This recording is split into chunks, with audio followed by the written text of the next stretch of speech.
Estamos de volta com o nosso Opinion, esse programa produzido aqui nos Estados Unidos, em português, semanalmente para vocês.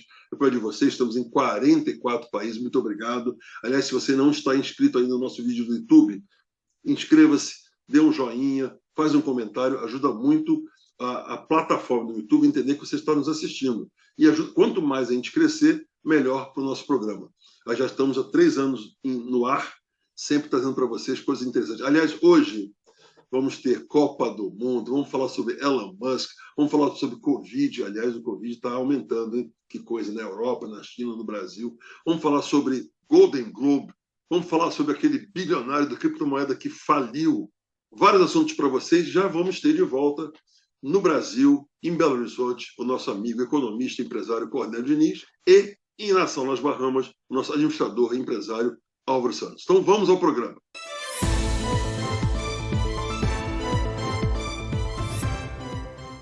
Hoje estamos juntos novamente, depois da viagem do Cornélio, da viagem do Álvaro. O time está completo, que bom. E vamos começar agora com o bate-volta.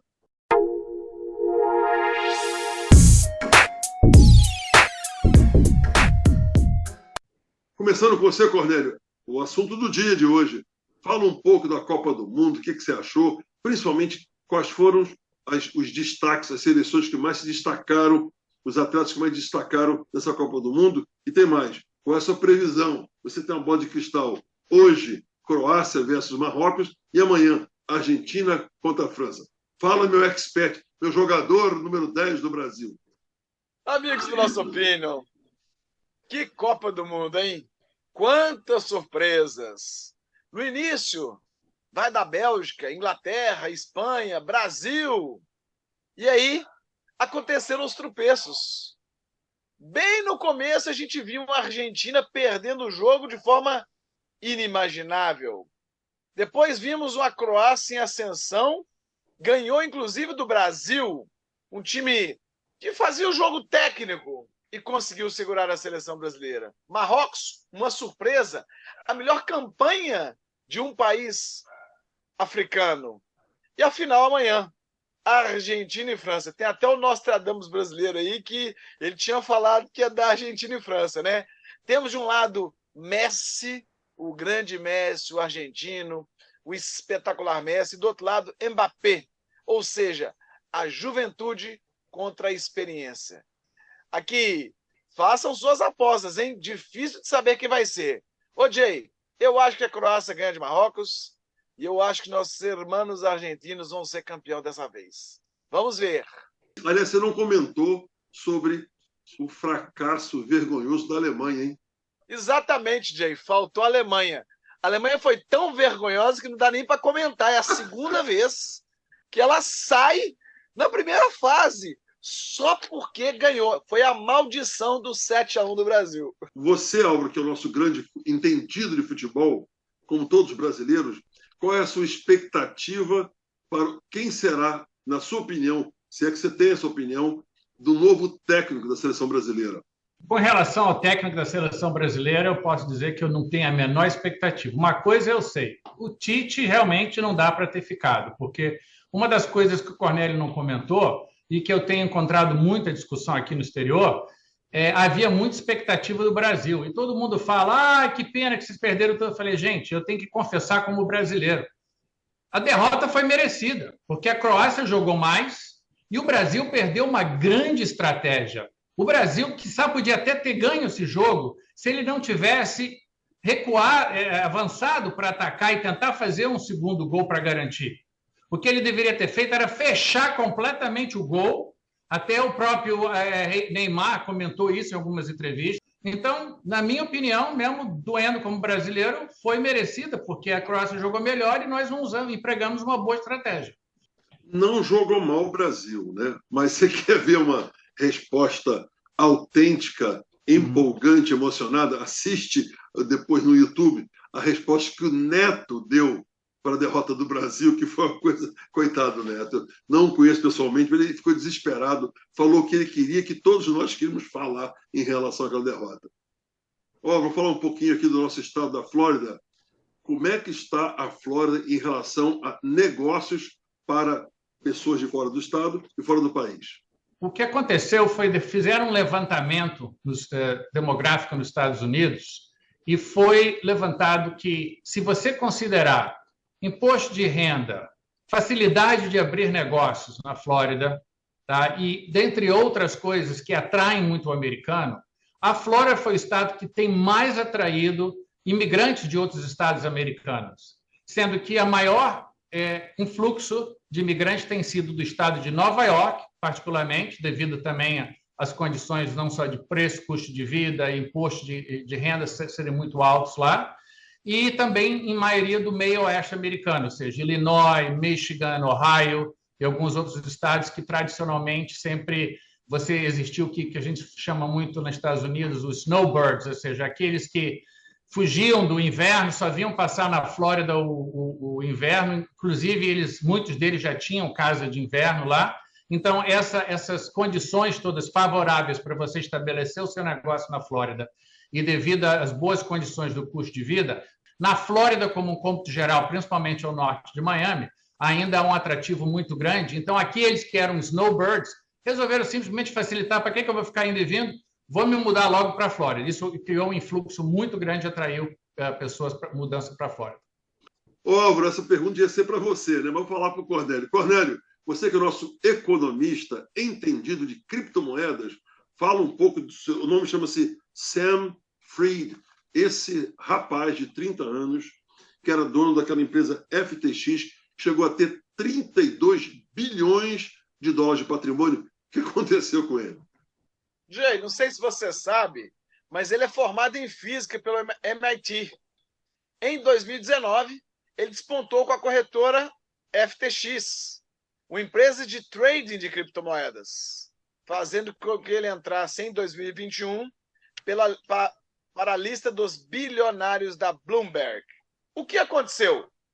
Por causa de uma reportagem que mostrava o balanço patrimonial da Alameda Research, esse balanço mostrou que era composto principalmente de tokens sem liquidez, incluindo a FTT da FTX.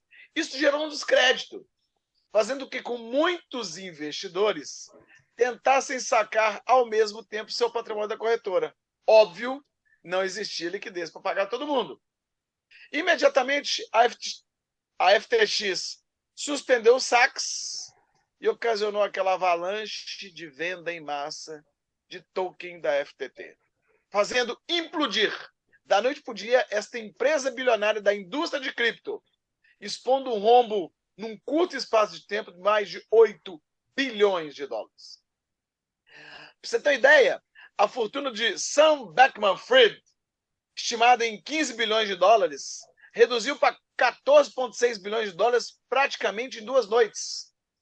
Na última segunda-feira, dia 12, onde o Álvaro vive, ele foi preso nas Bahamas, depois que os promotores dos Estados Unidos apresentaram acusações criminais relacionadas às violações de leis de valores imobiliários, que inclui fraude eletrônica, conspiração de fraude eletrônica, fraude em valores imobiliários, conspiração de fraude em valores imobiliários e lavagem de dinheiro.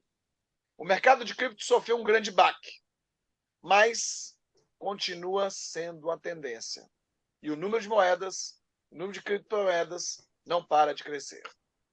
Álvaro, por falar em Nassau, praia, sol, como é que está aqui na Flórida o volume de turistas esse ano 2022? Bom, eu posso dizer por 2 anos estando aqui em Nassau, nas Bahamas. O primeiro é uma coisa que temos observado muito aqui. Eu moro aqui praticamente no canal onde tem o porto de Nassau. O volume de cruzeiros tem aumentado tremendamente em função dos turistas que chegam na Flórida, aproveitam férias na Flórida e já embarcam no cruzeiro também. Então, nós sentimos aqui em Nassau quando esse fluxo aumenta. E em relação aos Estados Unidos, nós comentamos agora há pouco a respeito da atração que a Flórida tem feito em relação a pessoas se mudando para morar. O volume de turistas ele cresceu em relação ao mesmo período do ano passado, cerca de 15% já. A Flórida tem uma expectativa agora, ao final do 4º trimestre do ano, final de dezembro, de mais de 118 milhões de pessoas, sendo que até o final da temporada, que se estica um pouco mais em janeiro e fevereiro, pode chegar até 130 milhões de visitantes. Então, realmente, não só o influxo de residentes se mudando para a Flórida, mas turistas também dentro dos Estados Unidos está sendo muito movimentado em busca do estado da Flórida também. Ô Cornélio, nós tínhamos falado algumas vezes aqui no programa Nossa Opinion, há 2 anos atrás, para os brasileiros conhecerem o Brasil. Olha o exemplo dos americanos. Os americanos viajam entre os seus estados. É um país grande, tamanho do Brasil, com milhares de oportunidades. Também o Brasil, por que não os brasileiros, já que o dólar está caro e vai ficar um pouco mais caro, aproveitar para viajar dentro do Brasil e valorizar o seu país. Está aí o americano dando um exemplo. Cornélio, fala um pouco da evolução da conexão de internet no Brasil. Como é que está hoje em dia essa situação? A Pesquisa Nacional por Amostra de Domicílios, acesso à internet, à televisão e posse de telefone móvel celular para uso pessoal, relativa ao ano de 2021, aponta que houve um aumento significativo do número de domicílios com internet, chegando a 90% dos lares brasileiros. Esta informação está disponível no site www.gov.br, que mostra também que temos 65,6 milhões de domicílios conectados, 5,8 milhões a mais que o ano de 2019. Resultado da política do governo de inclusão digital. Ô, Álvaro, vamos falar de coisa boa, de cinema. Finalmente voltou a premiação do Golden Globe Award. Fala um pouco sobre isso para a gente. Pois é, o Golden Globe, que já não vai ao ar fazem 2 anos, estará voltando agora no dia 10 de janeiro. A grande expectativa é acerca dos grandes campeões de bilheteria, como mais recentemente o Maverick, com Tom Cruise, que, por sinal, não ganhou nenhum Oscar. Quem sabe agora no Golden Globe nós não temos uma premiação em cima do Maverick e principalmente do Tom Cruise, que está aguardando aí uma premiação nesse sentido.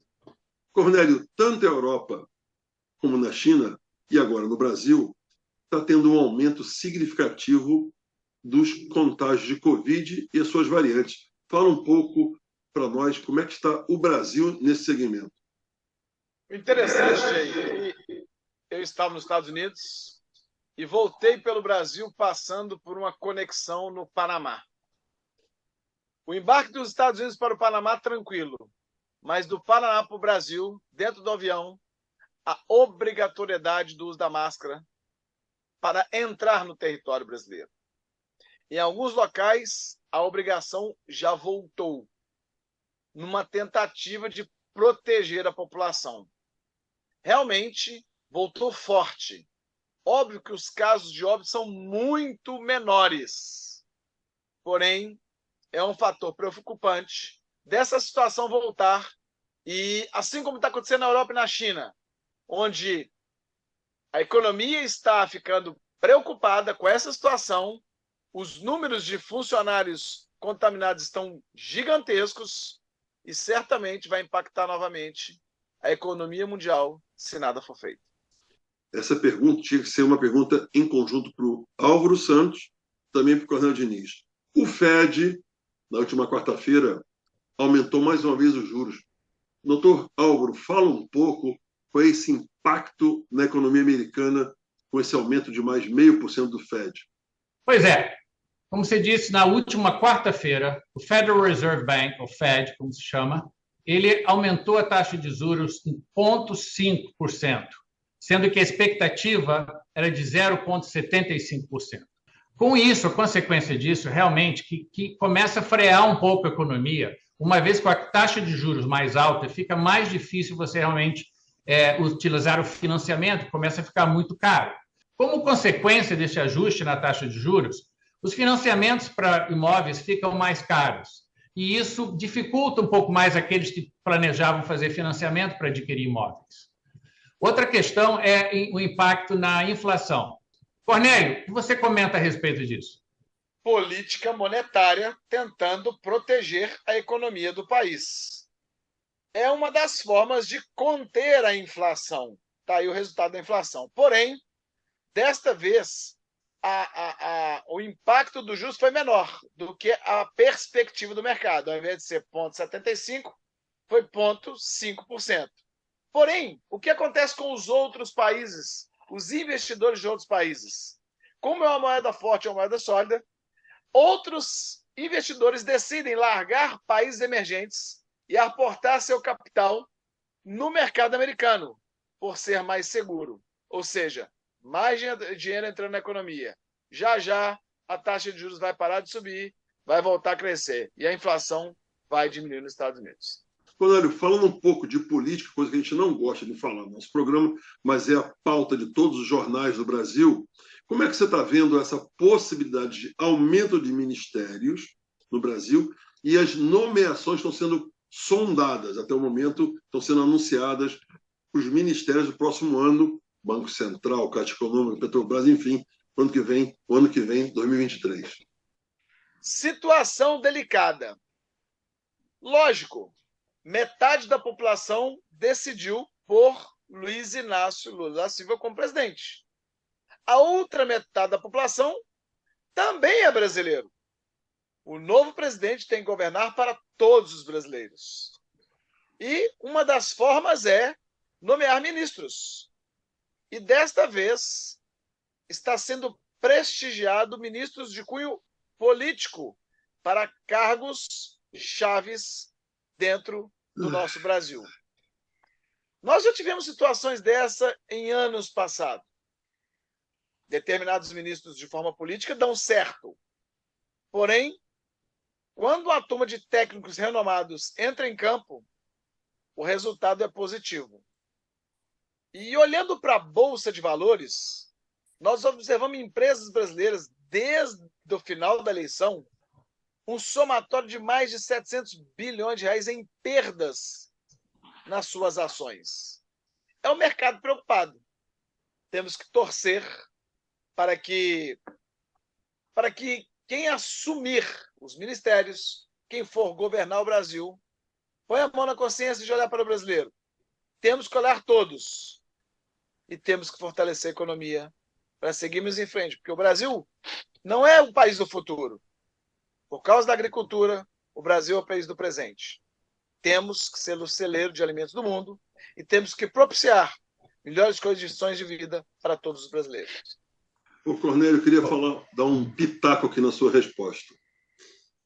São mais de 700 bilhões, não são milhões, são B de bola, bilhões de perda de patrimônio de ações em 3 semanas. Faltam quase 2 semanas para o final do ano. Talvez a gente passe de 1 trilhão de prejuízo. É assim, ó, se você tem um dinheiro para investir, você vai investir num lugar seguro, num lugar duvidoso. O investidor, sua grande maioria estrangeiro, ele troca como se troca de camisa. Ele tira daqui e põe lá. A hora que ele tira daqui, que é do Brasil, ele está vendendo. Quando ele vende, esse patrimônio reduz o preço das ações e o país empobrece. Olha o que está acontecendo antes de tomar posse, no 1º de janeiro. Hein? Só com os anúncios dos administradores. Imagina como tomar posse que pode acontecer. Olha que o Brasil vai se tornar. Não foi falta de avisar, nós avisamos aqui algumas vezes, trouxemos pessoas de outros países para falar, gente, eu sou vindo do futuro, vai dar isso. Mas ninguém acreditou. É tudo o país do carnaval, né? Do chopinho, com a carninha, com a picanha. Então, depois a gente conversa. Ô, Bruno, você que gosta muito de falar do nosso amigo, nosso financiador do programa, mentira, gostaria muito que fosse, né? O nosso Elon Musk. Fala um pouco o que ele aprontou essa semana, o que ele anunciou. Elon Musk, grande visionário, só que dessa vez está virando revolucionário. O que Elon Musk está pretendendo fazer é o seguinte, ele quer eliminar nada mais, nada menos que 1 bilhão e 800 milhões de contas do Twitter. Ou seja, se você considerar que o Twitter tem em média 3 bilhões, vai deixar com menos do que isso, ou seja, 1 bilhão e 200 milhões de contas. Vamos ver no que vai dar isso. Realmente uma revolução que ele está pretendendo fazer. Ô, Cornélio, não vamos ter o esporte radical essa semana, mas fala um pouco da novidade que a Telemundo aqui nos Estados Unidos anunciou em termos de esporte dessa Copa do Mundo. Realmente espetacular. Você já jogou totó? Agora, dá uma olhada no vídeo. O Totó humano.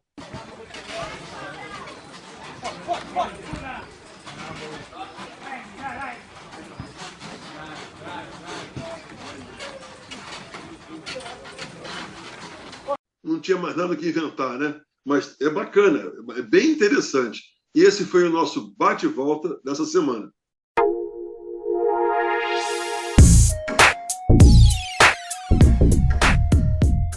E agora, uma mensagem muito interessante, faz você pensar. Preste atenção na mensagem do nosso segmento Dica da Semana.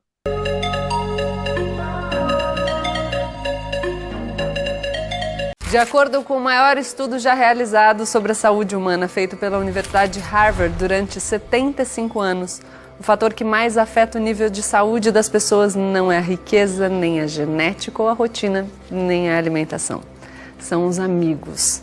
Ter laços fortes de amizade aumenta a nossa vida em até 10 anos e previne uma série de doenças. E isso acontece porque a ocitocina, o hormônio que estimula as interações entre as pessoas, age no corpo como um oposto da adrenalina. Enquanto a adrenalina aumenta o nível de estresse, a ocitocina reduz os batimentos cardíacos e a pressão sanguínea, o que diminui a probabilidade de ataques cardíacos e derrames. Pesquisas feitas nos Estados Unidos constataram que a ocitocina também aumenta os níveis no sangue da interleucina, componente do sistema imunológico que combate as infecções. De outro lado, pesquisas mostram também que num mundo cada vez mais intermediado pelo virtual, a solidão tem atingido níveis epidêmicos. Será que o caminho para a felicidade é mais simples do que a gente imaginava? Mas ainda assim a gente se perdeu? Quando foi a última vez que você conversou com alguém? Preferencialmente, se possível, olho no olho. Que tal fazer isso agora? Amigos é muito importante, como ela disse, realmente prolonga a sua vida. Então, adeus à solidão. Seja bem-vindo à amizade. Internet é ótimo movimentar, sala Zoom como essa é uma maravilha, mas nada como estar com os amigos, parentes e conhecidos, e agora no final do ano para comemorar. Então, solte o seu sorriso, dê o seu abraço e aproveite a vida. Aliás, a CNN Brasil, muito obrigado pela gentileza do vídeo. Dá uma olhadinha. Quantas vezes você ligou para mim para dar um abraço? E que tal seu pai, sua mãe, seu avô, sua avó? Você já deu uma ligadinha para eles? Um telefonema, 10 minutinhos. Não muda a sua vida, mas faz a diferença danada. Você sabia que 70%, vou repetir, 70% está no gov.uk da Inglaterra. 70% das pessoas na Inglaterra declararam que passam 3 meses sem ter um contato pessoal com as pessoas. Isso é um crime. E essa Covid, claro que interagiu, nós estamos aqui fazendo um programa num aplicativo simples chamado Zoom, levando para vocês essa mensagem. Agora, o que essa moça falou é fundamental. Dê um abraço, dá uma ligaçãozinha, bate um papo. Eu, outro dia, fui a Seattle, 7 horas e 12 minutos de Miami. Eu fui, passei o dia lá, tive almoço e peguei avião de volta, só para ver um amigo, ter uma reunião com ele de negócio. Mas eu quis ter reunião pessoalmente. Teve um probleminha, passou um período no Covid, não estava bem. Então eu fui lá dar um abraço nele, não custava nada. Ele não podia vir me ver, mas eu fui até lá. Faça isso, um telefonema, um bate-papo. Leva, quem sabe, uma coxinha de galinha. Hoje tem jogo da Croácia com o Marrocos. Amanhã, quem sabe, antes ou depois do jogo, ligue para o seu amigo, bate-papo com ele. Eu estou muito feliz de ter os meus amigos aqui, o Cornélio e Álvaro, mais o Marcos Almaty, a Karina Zimmermann e nosso querido Ney Múcio, que não está com a gente hoje essa semana, mas vai estar semana que vem com um vídeo espetacular. Gente, muito obrigado pela gentileza, obrigado pela participação, Álvaro e Cornélio, obrigado por estarem de volta na nossa Opinion. Vença quem vencer, nós não estamos na final. Quem sabe hoje a Croácia e o Marrocos deem um bom espetáculo e amanhã também. Fique com Deus, até semana que vem.